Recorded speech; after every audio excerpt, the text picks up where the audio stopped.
السلام علیکم ورحمۃ اللہ وبرکاتہ۔ Welcome to my channel Alshifa میں خوش آمدید۔ امید کرتا ہوں کہ سب دوست احباب خیریت سے ہوں گے اور دعا کرتا ہوں کہ اللہ رب العزت ہم سب کو اپنی حفاظت میں رکھے۔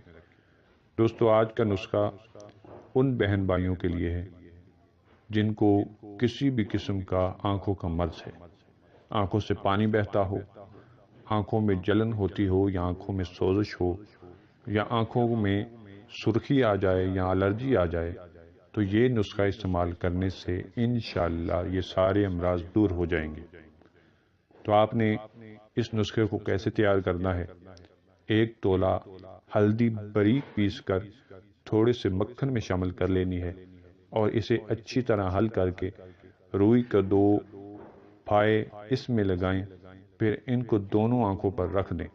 انشاءاللہ عز و جل اس سے آنکھوں کے جتنے بھی مسائل ہیں وہ دور ہو جائیں گے اور آپ کی آنکھیں چمکدار اور اچھی بلی ہو جائیں گی۔ اس نسخے کو دوستوں کے ساتھ شیئر کیجئے، خود بھی آزمائیے۔ اگر ویڈیو اچھی لگتی ہے تو لائک کیجئے، چینل کو سبسکرائب کیجئے، دوستوں کے ساتھ شیئر کیجئے۔